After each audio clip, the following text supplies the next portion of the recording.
And we're back with another episode of the Mainly Hoops podcast, back with more of a general episode, giving a bit of an update on where things are at here in college basketball, what the overall landscape looks like now. As we've talked about, we're under 5 weeks away from Selection Sunday. We'll be on the second night of the first 4 or 5 weeks from today.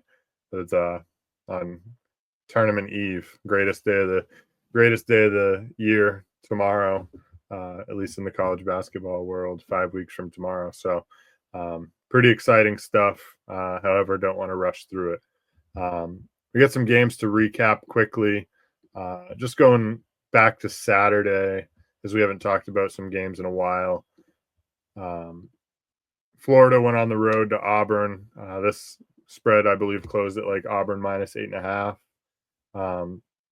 Florida was without Elijah Martin, if I remember correctly. He's been out the last 2 games.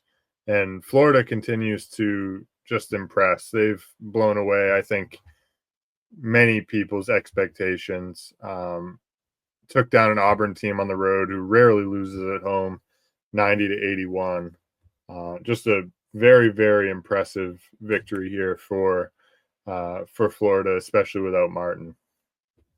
Yeah, I mean, they've certainly exceeded my expectations, and to do it without Elijah Martin, who's your best perimeter defender, and a big reason why they've been so good on the defensive end all year is the transfers, him and Ruben Chinyelu, who have been the real difference makers. And yeah, Florida just was able to compete with Auburn up front for all 40 minutes, arguably won the battle in the front court, which is pretty crazy to say when you have one of the Wooden Ward candidates up front, Janai Broom. And yeah, super impressive effort. And then they follow it up with a blowout effort in the second half against Mississippi State and just made them look like a bottom tier SEC team, or just, yeah, it was a pretty incredible performance. They played that game without Martin as well. And they lost Alex Condon in the first minute of the game.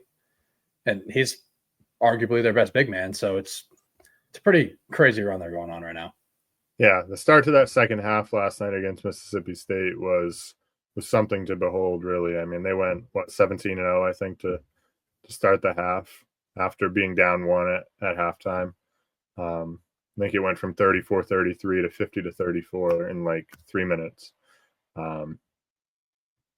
Which reminds me of that another game, one of our best bets from yesterday, San Diego State. Man, if anyone watched this game, this was unbelievable. First half, San Diego State looked like a team that literally could not dribble the basketball. It almost, Cody texted me at one point and said, like, I think they're point shaving. I mean, it was unbelievable. These guys are just like, here, San Jose State, take the basketball, please. I do not want it. San Jose State was up 37-20 at the half, despite being, I think it closed at like 9.5-point dogs. It was unbelievable. And then by the under 16 timeout, San Diego State had eliminated the lead, and it was a tie game in the second half. So they went 17-0 to start the second half to tie it. Ultimately ended up winning by 4, was it? 4 or 5. So unbelievable game. Not a ton of implications, but really, or for San Diego State it was, but San Jose State's seasons, they're just counting down the days at this point. Yeah, I mean, that game right there has kind of been the story for San Diego State all year, is like really bad first halves followed with huge runs in the second half. But that one was a bit extreme. They looked like the worst team in the Mountain West in the first half, like legitimately the worst team, and certainly the worst team on the offensive end. They were just throwing the ball away. Like, it was all unforced. Like San Jose State, yeah, there were appliance of ball pressure, but that's not what they do. And yeah, the Aztecs were just tossing the ball away. Not to mention San Jose State was without their 2 leading scorers in that game. Yeah. Donovan Yap and Latrell, I don't even know what his last name is. From Latrell Davis, yeah. Yeah, from England. His family was over. I think they mentioned his family being over from England about 15 times, and he hit, I think, like 6 threes or something. But crazy game. San Diego State, that's just been their story. But back to Saturday, Duke lost for the first time in a while. I don't even remember the last time they lost. It was the Kentucky game? Kansas. I believe it's Kansas? Kansas. Yeah. I forget the order of when they played those teams, but they lost 77-71 at Clemson, who's rolling a bit right now. Cooper Flagg had a bit of a rocky game, but really, showed what he's capable of late, hit some really tough clutch shots, but had another key late turnover with a chance to tie the game, and ultimately Clemson pulled it out at home. Yeah, I mean the key turnover. I'm putting it's all luck based there. Like, I mean, there was a giant wet spot on the floor. Like, you watch the slow mo replay, like his foot is like flat on the court, and it just loses his footing from under him with the wet spot. But he has had situations like that where he's lost his footing, and in late game situations, people want to overblow it. But yeah, I did think overall he was a bit too passive throughout the first 33, 34 minutes of that game. He only had 5 points, ended up scoring 13 in the last 5 minutes. It's not really his nature to take over games for an entire 40 minutes. So, but on the road, when other guys aren't making shots, although Tyrese Proctor was really good in that game, he's going to have to go into scoring mode a little bit more often with, the lack of like guard creation outside of him and Proctor. So I think he needs to be a little bit more aggressive, especially in these road environments.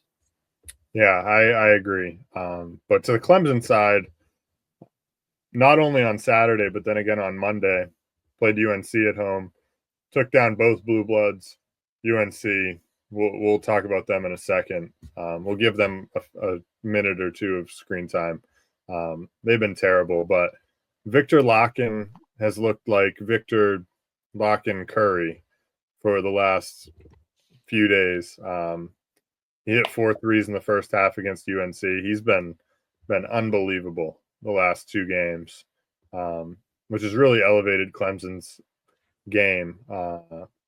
And Chase Hunter, of course, does what he does. Shefflin does what he does, but they didn't even really need Shefflin on Monday night. I forget what they ended up shooting from 3, but I know they made double-digit threes at a very high percentage. UNC just really, really struggling. Yeah, they've been pretty bad. I mean, I'll give my flowers to Clemson. Obviously, Clemson's been incredible, and Victor Locken, Victor Locken Curry. Yeah, Curry. Yeah, sorry. Adding that pick and pop 3, like he's not really hesitating to take that shot anymore. I remember watching him at Cincinnati; he would just never really look at the rim in those situations, and now he's taking those shots with confidence. And he's shooting at 41% this year. I don't think that's really indicative of what kind of shooter he is, but I mean, it adds a different element to this offense. They have super versatile forwards now with him and Shefflin up front, so. Yeah, definitely give them a lot of credit. Nobody's really talked about them all that much just because of the ACC being down, and people thought they were kind of the beneficiary of just a bad league. But I think they're real, and I think they're a legitimate contender. Like, it was just kind of like last year. They made it all the way to the Elite Eight, and nobody was really talking about them entering the tournament. And I think it could be the same case again, because I think their backcourt of Chase Hunter and Zachary is really good as well. Yeah. Did I hear Dave O'Brien right the other night that Clemson has 6 guys shooting over 40% from 3? That sounds right. Yeah, they're shooting it at a super high clip. It seems like every time they're left open, you might as well start running the other way, take the ball out of the net. Yeah. As for UNC, brief mention of them here. They're going to be watching from their couch in about a month, unless they make a miraculous run in the ACC tournament and win it all. But they don't have enough quality wins. They barely hung on against Pittsburgh at home the other day on Saturday. We're honestly quite fortunate. The refs kind of swallowed their whistle there at the end and let them play. It was a tough shot regardless. But UNC is struggling. So, does Hubert Davis get another year, or are they turning elsewhere at this point after this season? I think he gets another year, but just because of the guys that they have coming in, like they have a couple freshmen coming in next year, and hopefully they do better work in the transfer portal. Because like I think a lot of this is just the roster construction issue, and they just don't really have any answers on the bench. There's obviously no front court depth. Everyone talks about that, and yeah, it was obviously something you needed to address. Like I was personally a Jalen Washington believer coming into this year. I thought he would, provide a little bit more than what he's provided. He's been a little bit better in league play, but it's not nearly good enough to be like a really good center on a top 25 team. So overall, I think it's a major roster issue, but yeah, Hubert Davis has shown that he hasn't been able to make adjustments throughout the year. Yeah, when Ty Claude's getting minutes, you might as well forget it, really. Yeah, he's just throwing stuff at the wall at that point. Yeah. Elliot Cadeau, he might be in the America East next year. I would love to put him in a black bear uniform. He's struggled, but then we had a couple big games on Tuesday night. Kentucky home underdogs against Tennessee. Jackson Robinson was out in this game. Tennessee was down 7 at halftime. I think it got to as much as 9. Battled back, ended up actually taking the lead 58-55, under 5 minutes left in this game. And then Kentucky really went on a surge. Kobe Brea hit a couple step back threes. Tennessee really couldn't get anything going offensively. Lanier struggled again. He had a few, I think 3 consecutive possessions with missed threes late. But when you're really relying on Zakai Ziegler to spearhead your offense and they're not even really honoring him behind the arc, that's a real problem. So props to Kentucky. Another example really of just how their shooting variance is going to win them or lose them games. Yeah, I would say, what did they shoot? Like 50% from 3 in this game too? Yeah. It's like both games combined, I think they combined for pretty close to 50%. Against Tennessee, it was the number 1 3-point defense in the entire country, or at least going into that game they were. I'm not sure where they're at now, but yeah, I mean, they're typically elite at staying home and making you take off the dribble threes, and they defend them super well. I think they've been a tad unlucky, but yeah, the offense for Tennessee is an issue, as we've talked about, and especially going into a tough road environment where you have to rely on Zakai Ziegler to create off the bounce. And I was hoping Igor Milicic would be, a little bit more of a factor creating, use him in the post-up game. I thought they'd use him a little bit better than they have. They've kind of just used him out on the perimeter and, taking catch and shoot threes. And I think that's kind of just limiting what his skill set is. And yeah, it's a lot of reliance on, like I said, just dribble creation from guys that probably shouldn't have the ball in some spots. Yeah. Wanted to quickly mention these 2 freshmen that have started to get more minutes for Kentucky. Trent Noah, Travis Perry, both Kentucky kids, I think. And they were talking about it at the end of the broadcast last night. Travis Perry is the all-time leading scorer in the state of Kentucky's high school basketball history with almost 5,500 points. That is a staggering number.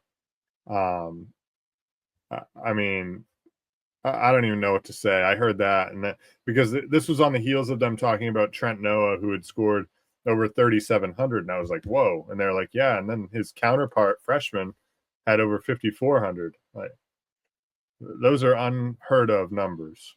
Well, I don't know what leagues they were playing in, but I wish I could have joined that. Not that I was in a great league myself, but in high school. But yeah, I mean, that is a ridiculous number, regardless of where you're playing. And they've started to come along a little bit too, especially Trent Noah, who's getting a lot more time, and he's had to play more of a role playing the 3-4 position, replacing Andrew Carr a little bit, who still looks to be a little bit banged up, and he's kind of just been the backup to Ainsley Almanor. So yeah, he's been a factor. He's showed flashes. I remember the Vandy game. He had a good stretch, or a couple of good stretches. And yeah, I mean, Travis Perry's had to play a pretty big role as the backup point guard, sometimes as the primary point guard with when Lamont Butler's out, which he got hurt in this game too. So they have a lot of injury questions right now to deal with, and those guys are going to have to step up. Yeah, Butler's shoulder continues to be a bit of a problem, so that'll be something to monitor for them moving forward. But I'm on the train that Kobe Bryant needs to get more shots. I know that they mentioned it last night on the broadcast. How is this guy not getting more shot attempts for this team? But I feel like every time he shoots the ball, it's going in. He needs more volume, in my opinion. Yeah, I mean, if he's open, it's 100% going in, and if you get a hand up, it's probably in about 40% of the time, which is a pretty elite clip regardless. But yeah, I just think he kind of needs Jackson Robinson on the floor with him to, generate those open looks for him. But yeah, they should definitely scheme him open a little bit more often. They use him on the ball a little bit more. I think they should just maybe run him off some more screens. Like, I know his pick and roll frequency is fairly high, and that's just not really who he is. I think scheming him open in other ways would be good. Yeah. And final game from yesterday, we're going to talk about Michigan-Purdue. I didn't get to see really any of this game, but I know that Braden Smith started out hot early. Purdue was up. He had 14 points and then went like 20 minutes without scoring. So for anyone that was on our over prop for Braden Smith, you had to sweat a little bit. I think he ended up finishing with 23. So got over that 17 and a half with no problem. But still, Michigan ended up coming back in this game. It was pretty back and forth in the second half, and Michigan ultimately won it at home 75-73. Yeah, it was a pretty unbelievable game, honestly. I mean, Braden Smith started this game just obliterating Michigan's drop coverage, and Michigan had to not completely change how they were defending, but they had to bring over a third guy into the pick and roll action to help off and just force the ball out of Smith's hands and force one of these Purdue shooters to beat them. And ultimately, down the stretch of this game, they weren't able to do it. Camden Heide and Miles Colvin have kind of fizzled out since the beginning of the year. They haven't shot it well in league play at all. And those are two guys that they're going to need when Fletcher Lawyer is getting a lot of attention paid to him as well. And yeah, it's just been, once they changed their defensive scheme a little bit on Michigan's side, it definitely mucked up Purdue's offense, and they were obviously able to make enough shots down the stretch. And Danny Wolf and Golden are sometimes they're just too much to handle on the interior. When those guys aren't turning the ball over, it's a pretty elite offense, but you always kind of know that they're going to start turning the ball over at some point, which they always have stretches that they do, but they're pretty dominant on the interior when they don't. Yeah, definitely. Moving on now, we're going to talk about some teams across the Big Four conferences plus the Mountain West, because you got to throw the Mountain West in there, of course. Most surprising teams so far in league play, and we'll start in the Big 12 actually with Kansas State, who has been hot of late. Over their last 4 games, I believe they've beaten Iowa State at Iowa State. They beat Kansas at home, and now they just beat Arizona at home. So 3 pretty convincing wins here over the last 10 days that now has them playing pretty good basketball. Still, I think they're sitting at 13 or 14 and 11. So no chance really for any sort of at-large bid. But, if they're playing the right basketball, maybe they could go on a run in the conference tournament. But they're playing good ball.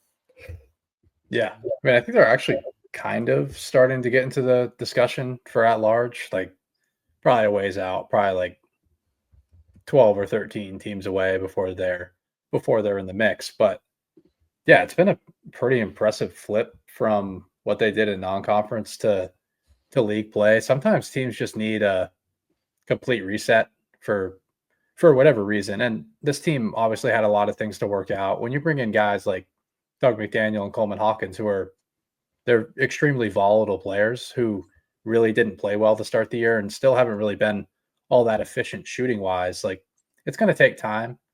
And I always kind of figured Jerome Tang was going to figure out this defense, and it seems like he has. The interior defense has really improved during this winning streak, at least. And they're making shots at a super high clip, which I think is a pretty big reason as to why they're going on this run. But Brendan Austin and Max Jones are very good shooters in this league, so it is something that could hold true. I don't think maybe they're a top half team in this league, like 7 or 8 in this league, but I don't see them as like ascending all the way up into the top 5 by any means. But they have been extremely surprising given how they started this year. Yeah, absolutely. I know when Arizona kind of turned it on last night, I'm sure you were kind of rooting for them to pull it out so that then the number could be inflated against Houston, or a much more pro Arizona line than now we're probably going to get. It'll be interesting to see what that line is, Houston at Arizona. Well, yeah, I mean, people love to bet the spot off of a loss, so I actually don't hate that they ended up losing that game. It's just people, get into that frame of mind that a team loses, they have to bounce back the next game against a really good team playing at home. I don't really see it that way. I see the matchup, but we can talk about that later. Like I'll probably be on Houston regardless. But I mean, Arizona is another team that's been a big surprise. They had a rough non-conference. A lot of it was, late game mishaps and close game losses. So, but we always kind of knew that they were a top 20 to 25 team at least. But now they're showing that they're borderline a legit contender. I don't completely buy it, but they've been really good on both ends of the floor so far in league play. Yeah. Now looking at the Big East, I would say this one's pretty unanimous, at least, after Pop Isaacs went down in the way that they started their season. But Creighton's been very surprising, sitting at 11-3, second in the league. Did have a tough home loss last night to UConn in a game that they led by as much as 14 at one point, 37-23. But Liam McNeely, who we'll talk about here in a few minutes, really carried that UConn team back. But nonetheless, Creighton had been on, I believe, like a 9-game winning streak, playing really, really good basketball, and found themselves back in the top 25.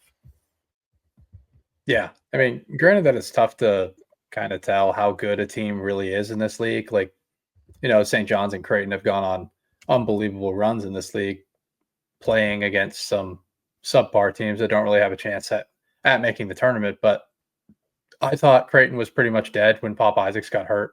I thought there was I thought they're going to be way more shooting issues than what they're having. They've had guys like, Jackson McAndrew, and lately Fedor Zugic has stepped up and played pretty well. Jemiah Neal's been like Jemiah Neal. Yeah, he's gone on some Michael Jordan runs. It's been pretty incredible. Especially when I've had money against him, he's decided to play really, really well. But yeah, his jump shots it's actually really improved from the 4 years that he had, like a couple of years ago, Arizona State. Like he was shooting like mid-20s percentage wise, and now he's shooting it in the mid-30s, and the jumper actually looks way cleaner. So I'll give him some credit for that. But at the end of the day, your team is never gonna be in the cellar when you have Ryan Kalkbrenner. Like nobody truly understands how great this guy is on both ends of the floor. He's not super flashy on the offensive end, but he just gets the job done, and he's dominant at the rim. And he's basically a one-man defense and a one-man like rim protecting defense. It's pretty incredible to watch, and he does it all without fouling. He's still never fouled out of a game. He's easily the best defensive center in the country, and this team was never going to be bad, or they were always going to have an extremely high floor with him. Yeah, no, it's unbelievable. He does actually get away with some fouls sometimes, though. I think just because of the respect that he's gained from officials, because he does rarely foul, but he does get away with some stuff sometimes. Another team in the Big East I wanted to mention as a surprise, but on the negative side of things, is Xavier. They just haven't really reached the level that I thought they were going to reach this year, sitting at 6-7 in the league, 14-10 overall. Like this is a team I thought was going to bounce back, get back to the tournament this year, with Zach Fremantle back, despite he did miss a couple of games with injury, but Davion McKnight's really taken a step back, efficiency-wise, scoring-wise, and they really needed him to step up this year, and haven't gotten that from him. And Fremantle, like, while he's a good player, he's not the kind of guy, I guess, that can lead a team all by himself. They've gotten good production from Ryan Conwell, but outside of that, they just are not a very talented team, and defensively they have a lot of issues, especially in rim protection and rebounding. So it's too bad, because I was kind of rooting for this team. I kind of liked Fremantle a couple years ago.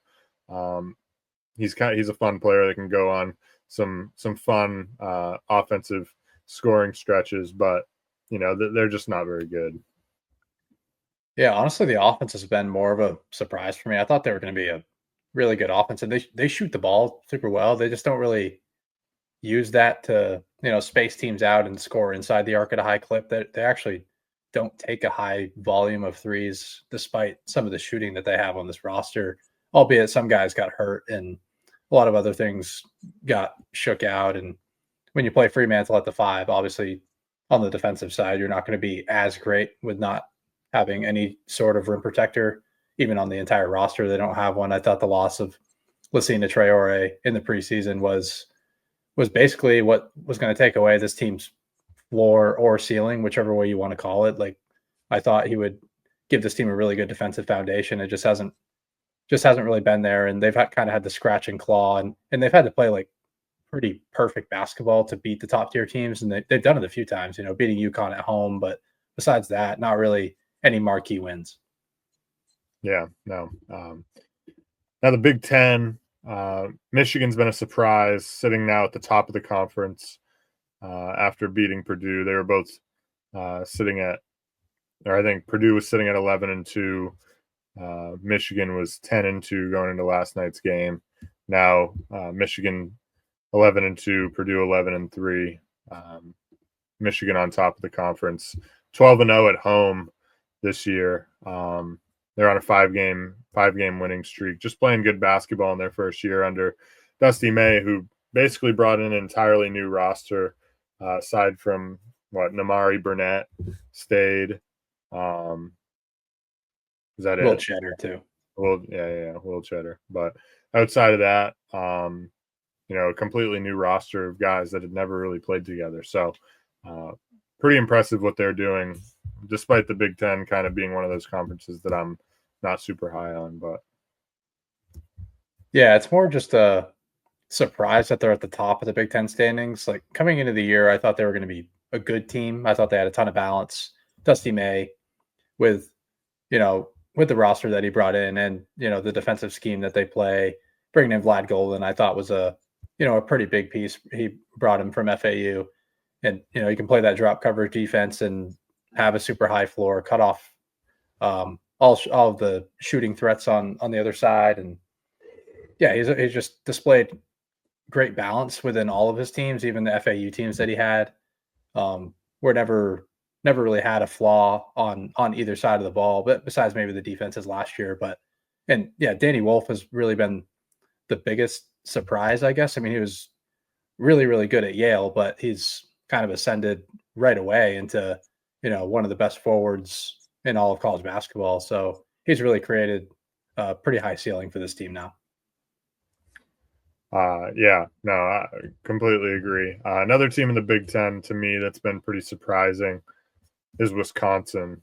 This was a team I was not super high on coming in. I think in our preseason rankings, I forget, where did we have these guys? I feel like I had them a bit higher. You did, but as a whole, just gonna take a look real quick. I think we had them like 10 or 11. Yeah, Wisconsin at 10. Man, I wish we could recreate this list, but we learned our lesson. Which, like, that's what we thought was going to happen. Like, yeah, the bottom of the league, pretty accurate. Aside from Nebraska being as good as they've been, we had them near the bottom. I thought that the rink mass loss was going to be a bit more detrimental to them, but they figured some things out. Now 16-8, but Wisconsin, we had them 10th, and they continue to just be every year. They're just solid, right? They get the job done at home. They win enough games on the road. They're now 9-4 in the league. I think they're fourth in the league. On a 3-game winning streak, 19-5 overall. They just continue to kind of figure it out every year, despite it having a team that doesn't have a super high ceiling. They always have a pretty high floor. Well coached and just win the games they're supposed to. Don't really lose the games they're supposed to win. Just overall, just a program that does it the right way, I guess, but never really has a shot at winning it all. Yeah. And I think this is probably one of the better chances they've had, like the last 3 or 4 years. Like this offense is actually like, you can consider it to be elite. I think it's pretty close to like a top 10 offense in the entire country, just with the amount of shooting that they have and the emergence of John Tanjay all season. He's been pretty incredible. And John Blackwell as well. His year 2 leap has been pretty significant. And then you add in the front court duo of Nola Winter and Steven Crowell, and you have yourself realistically, all 5 players on the floor can shoot at any time, and they also get on the offensive glass a little bit, and they never turn the ball over. Like that's basically the key to having an elite offense, is just not having any weaknesses. And they always have a high floor on the defensive end with Greg Gard just cutting off transition and forcing you to execute in the half court, and that automatically gives you a pretty decent floor. Yeah, definitely. Now to the best conference in the country, the SEC. Man, before we talk about this, Karl Ravitch last night, did you see that clip? So many people are getting got with this right now. It's crazy. I mean, this was one of the most unbelievable things I've ever heard, like a well-respected announcer say. Talked about how great the SEC was in non-conference, and then since January 4th, the SEC is 82-82. You don't say, Karl. I wonder why. I wonder why, because they're all playing each other. He's like, there hasn't really been 1, 2, or 3 teams that have really separated themselves from the pack.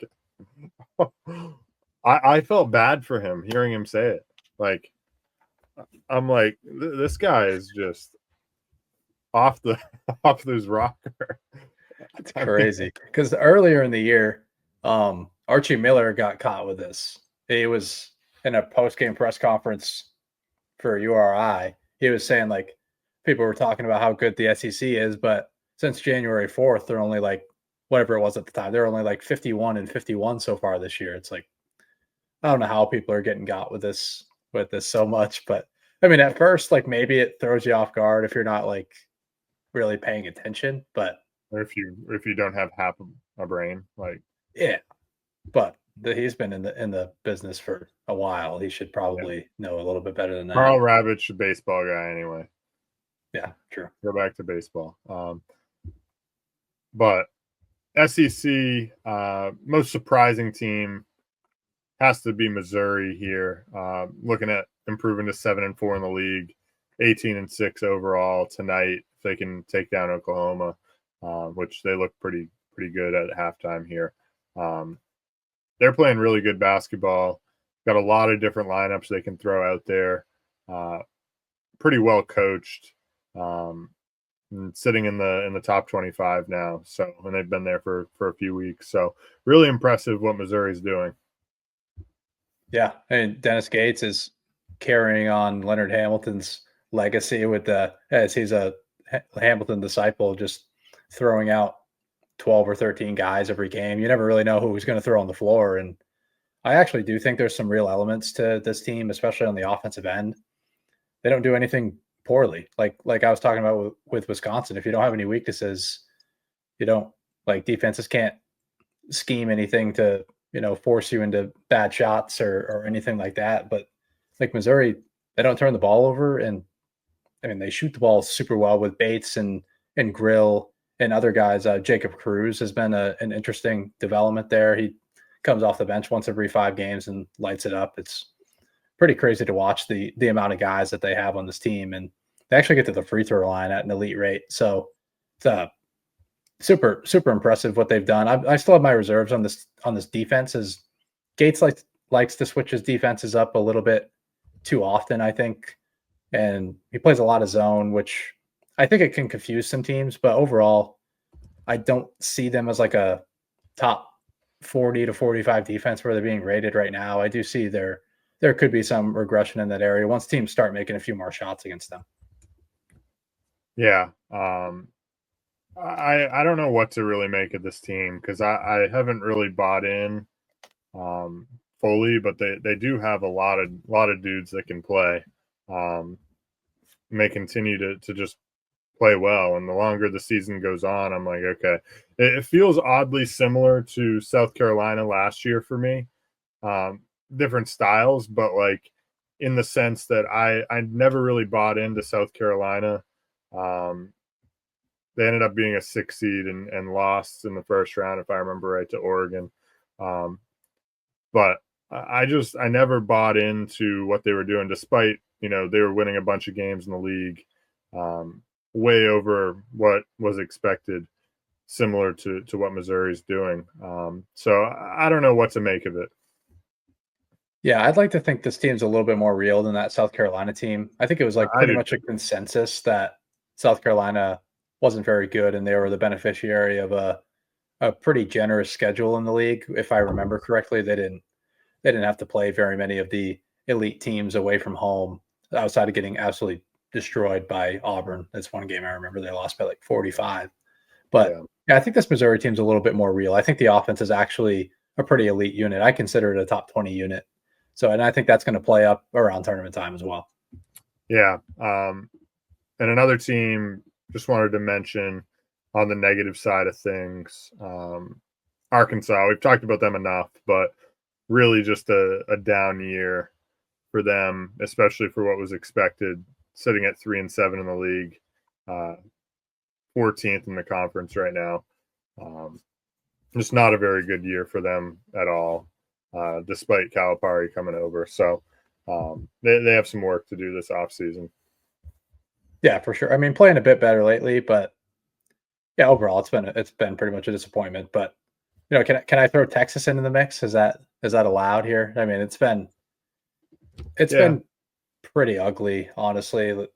It like has a home spot yesterday where they should have put up a little bit of a better fight, but Alabama's just inevitable apparently to put up 100 points on you on the road. So but overall it's been a kind of a disappointment for Texas. They don't really inspire me on either end of the floor.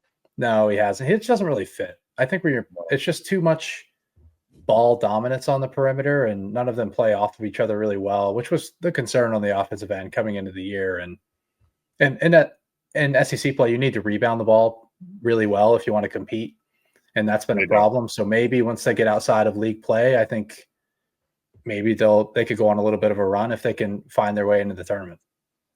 Yeah. It was looking pretty good for them. Now it's like you got to win a few here. Now at 15-10. So no, it hasn't been a great season for them. Unfortunately, like it's just been very up and down and heavily dependent on the SEC's leading scorer, Trey Johnson, who, has proven that he can really fill it up. When he's open, he knocks it down, and when he's not open, he knocks it down. So, really good player, really good offensive player, and he's got some defensive skills too. Doesn't really quite understand, I think, how to make his teammates better around him. At least that's the sense that I get on the offensive end. Is he doesn't create for others; it's really just creating for himself. So that'll be something that he needs to develop as he moves forward, and ultimately, like, he'll go to the draft in a month, and that'll be a skill that he's got to work on in the league. Yeah, I mean, he's looking like a top 5 pick at the moment. I think a lot of people have him top 5 to 7 range, and he's one of the best freshman shot makers I've seen in a while. At least in the last like 3 or 4 freshman classes, it's it's pretty incredible to watch. Like, he's one of those guys that I just don't expect him to miss any mid-range shot when he, gets to his spot. It's pretty awesome to watch, honestly. Yeah. And then the Mountain West, your conference, New Mexico and San Diego State. I assume San Diego State surprising in the sense that they just haven't been very good. Yeah, we talked about them a little bit already. It's just extremely poor offense has been the problem, so we don't really need to talk about them all that much. But New Mexico it's been a surprise to me because they've had talented teams in the past, and they just haven't really been able to keep themselves at the top of the Mountain West standings. But I mean, they're doing it right now. They're sitting at 12-1. They have a big game coming up this weekend against Utah State in the rematch, which they beat them at Utah State by, I think it was 18-20 a couple weeks ago, and they definitely look like the class of the league right now. And it's behind elite guard play with Donovan Dent and True Washington and some others, and obviously Nelly Jr. Joseph up front. And it's mostly been the elite defense that they've had so far this year. They're a top 30 defensive unit wherever you look right now, whether it's Torvik or Ken Palm. They've been pretty incredible. And honestly, yeah, just to give Donovan Dent a shout out. Nobody really talks about the guy, and he should be a top. I believe it's the Kuzi Award, right, for point guards. He's not even not on the list somehow. I mean, if you stay up late to watch this guy, I mean, he looks like a top 3 to 5 guard in the entire country. So I think it's pretty much a disgrace that he wasn't on that list. Yeah, you got to stay up awfully late, sometimes 1 a.m. I couldn't believe I found myself watching that San Diego State game as late as I did last night. But fun game. Only so many nights you're going to get like that. So anyway, we're going to jump ahead now. We got a few previews to do of some games the rest of this week. The first one being Wisconsin at Purdue. Wisconsin, as I said, on a bit of a winning streak here. Purdue coming off the loss, hosting Wisconsin, who's 4-4 on the road in the conference. But Purdue at Mackey Arena, really tough place to go win. And coming off a loss, they should be extra motivated here. Despite, Wisconsin's going to roll out the two bigs, right? And I have my concerns with Purdue's defense guarding that. But, it's a tough spot, I think, for Wisconsin to try to go in and win there. Yeah, definitely a tough spot. But I do like how Wisconsin's offense matches up with Purdue's defense. It's actually like a no-middle style defense now, just because they don't have that rim protector anymore, and they're forcing a ton of turnovers now. You're not really going to be able to do that against Wisconsin. I think they're going to hit a ton of skip pass threes in this game to potentially keep them in it. But on the other end, I think Purdue, if Wisconsin's going to play drop coverage against Braden Smith, it's going to be over, and they're going to have to do something else to completely switch up their defense, and that could completely break them down. I actually see a pretty high scoring game here, and I'll say Purdue takes it at Mackey coming off the loss, because we've seen this story before. They came off a loss against Ohio State, then they had to host Michigan the next game, and they beat them by 27 and just completely dominated them from the start. So I don't think it looks like that, but I do think Purdue ends up winning this game by a small margin. Yeah, I agree. I think Purdue gets it done, as I said. Next game, Houston at Arizona. Arizona coming off that loss, as we said, to Kansas State. Houston beat Baylor on Monday night by 11, if I remember right. So Houston seems to be, Emmanuel Sharp played. He seemed to be looking healthier. Knocked down some shots. Now they're going on the road against what will be a motivated Arizona team, but I just don't think the matchup's all that great. I don't really trust Arizona in this spot. Yeah, I think on the surface, this is a pretty terrible matchup for Arizona. Semi-transition reliant offense against a Houston team that completely denies transition, and they completely deny the rim as well. Two areas that Arizona absolutely loves. And speaking of love, I think they're going to force Caleb Love into taking some pretty bad shots, and Houston should win on the glass as they always do, and they're going to win in the turnover battle and that's only going to play up in a road environment. So give me the Cougars. I wouldn't be surprised if they won by a decent margin just because they're so good. And yeah, they're completely healthy now. I know, well, everyone's playing at least. I wouldn't say they're healthy. They're dealing with injuries or small things all over the place. But I mean, as long as they're out there, I trust them. Yeah, and at this point in the season, like, who isn't banged up, right? I think it's just the style that Houston plays, that physical style. Going to be in your stuff. Just leads to more like dings, and lingering things. You see it with teams all the time, like certain teams in the NBA that play that way. It seems like their teams are always banged up, like the Grizzlies, for example, 2 years in a row. It's just their style of defense, but they have a long laundry list of guys injured. So I think it just shows up a bit more on some of these teams. It just wears on them over the course of a long season.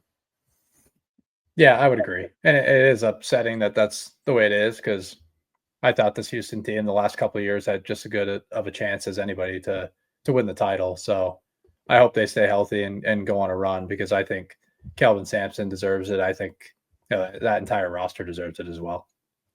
Yeah. Man, we have a great game at Alabama. Auburn at Alabama. This game's on Saturday. 4:00 tip. Alabama's actually crime. 4:00 is a criminal tip time for this game. I know. Alabama, according to Torvik, is a projected minus 0.1. So it'll be very interesting to see what this game comes out as.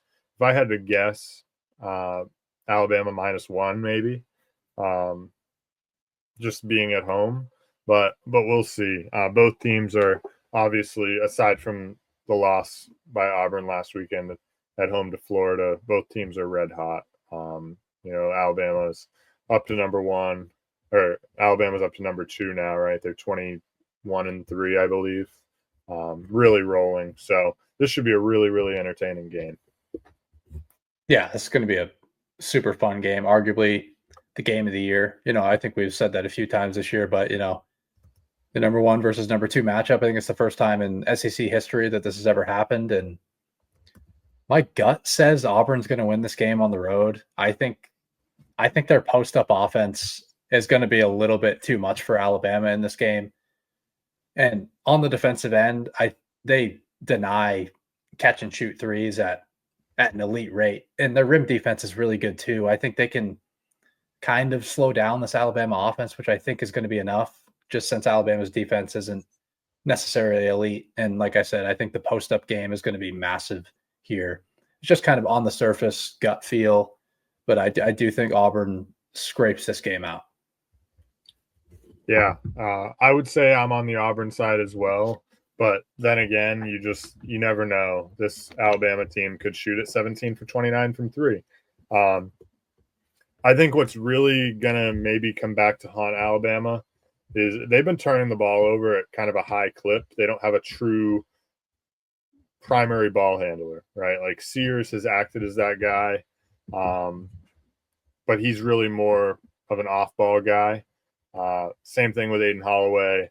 Same thing with Phylon. Like, these guys are all off-ball guys, but they're being asked to do too much on the ball. And this Auburn defense is going to be in their stuff. They're going to pressure them, be physical with them. So I wouldn't be surprised to see this game be won by Auburn, simply because, one, as you said, their post-up offense, but two, I think the Alabama turnovers leading to Auburn runouts and easy buckets, I think, could really do Alabama in.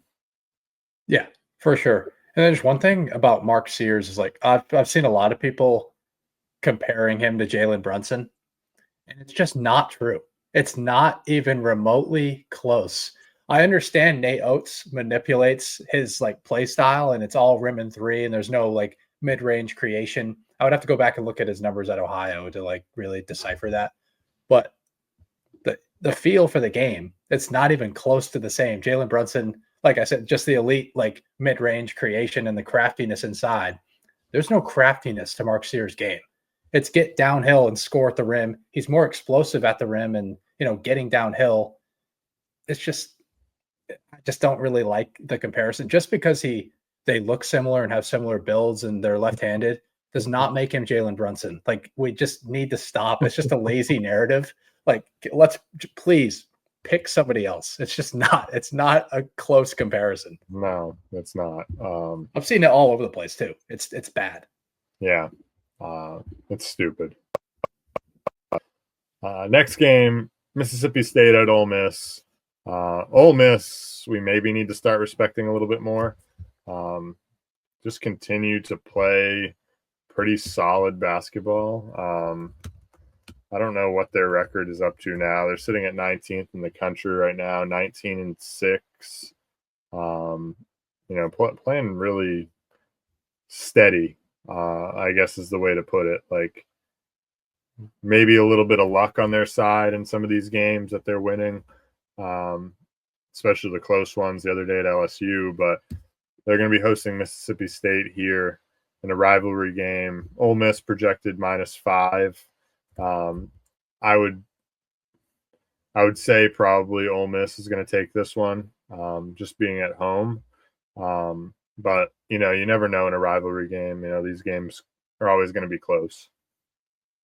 Yeah, and the first one went to overtime, and Ole Miss had to kind of scratch back in that game, and found a way to get it to overtime before losing. But I have some real issues with Mississippi State's defense, and that ultimately leads me to think Ole Miss is going to win this game with, their shooting talent with Padula and Jalen Murray and others like Malik Dia.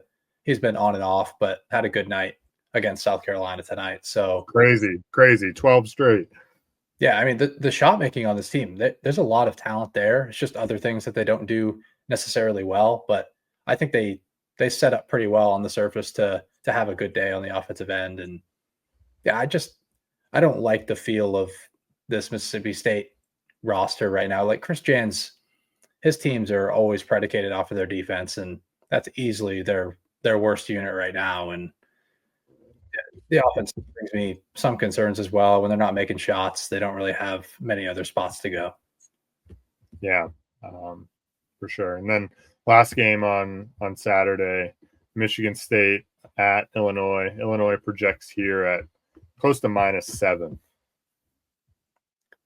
Yeah, I don't know if I'd lay 7 in this game, but as Michigan State, I think can compete with literally any team in the country. Like you put Auburn on a neutral floor against them, and I think they would cover the number because I think their rebounding ability gives them a super high floor, and I think they can at least stay within the number in this game. But at the end of the day, I do think Illinois' talent is going to end up winning out here down the stretch of games, and Michigan State against that drop coverage forces more dribble creation. So I don't really love the setup for the Spartans, but I think their rebounding ability and ability to match Merez Johnson and Ivicic can keep them in this game at least. Yeah, I think it should be a fun game. I think the projected number is a bit big. I think it might come out a little bit shorter than that, but we'll see. Illinois is playing good basketball right now. Michigan State, not so much. They're kind of going opposite directions at the moment. So we'll see. Michigan State just lost to Indiana at home, so not a great loss there. But final game that we're going to preview here Sunday, Creighton at St. John's. Both teams coming off losses. Creighton lost at home, as we said. Liam McNeely had 36 at Creighton, and then St. John's lost tonight at Villanova. Eric Dixon hit a couple miracle shots down the stretch that put him over the edge, and Simeon Wilcher hit a three to put St. John's up 1 with like 20 seconds left, and then was it Tyler Perkins hit the three to put Villanova up 2.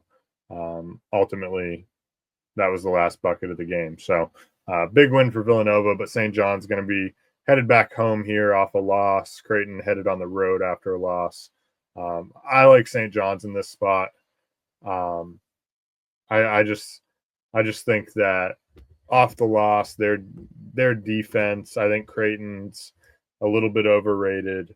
Going on the road after a tough home loss like that. However, they will have had a few days to prepare, but I think the interesting thing to monitor here in this game will be I know St. John's shot it well tonight, made well above their season average from three, but if Kalkbrenner is able to just camp in the paint, that could make things a little bit more difficult for St. John's. But they are willing to take those mid-range jumpers, and they've shown a high ability to make those. So I think St. John's will be fine here. Yeah, I actually kind of like the setup for St. John's offense. Creighton, they try to deny threes, and they're always going to play that drop coverage with Kalkbrenner, and that's realistically it's playing into the hands of St. John's, who's always looking to get into the mid range, and now they're only going to get clean looks from that area. I guess the one thing that would be a concern is Creighton rebounds really well out of this coverage, and St. John's creates a lot of value by getting on the offensive glass, led by Ejiofor, and I just don't really think that's a great path for them. But overall, I do think it's a good setup for St. John's shot makers, if you want to call them shot makers. But like Richmond living in the mid range, I think is going to be really good here. And their defense is going to overwhelm Creighton, in my opinion. I think their athleticism is going to win out, force Ashworth to, make some poor decisions, and overall just kind of hound him and, prevent him from getting any sort of clean looks. So yeah, I like the Johnnies at home at MSG. Yeah. Now there's some other good games for the weekend that, we didn't get a chance to talk about. Kentucky at Texas, Michigan at Ohio State, which will have huge implications, I think, for Ohio State. They have a good resume right now, but this could really, I think, stamp their resume with a nice home win against Michigan in a rivalry game. So should be a fun weekend of games. We're going to dive in a little bit more in our Best Bets episode, which will be releasing on Friday. So stay tuned for that coming out. We'll have all our best plays for the weekend. But as we say, join the Discord. That's where all the plays will end up, player props and any other bets that we might add. So with that, enjoy the games. We'll talk to you again in the Best Bets episode. But slow slate tomorrow. But enjoy, this great weekend of games, especially Auburn, Alabama, despite it being at a poor tip time. So we'll talk to you next time.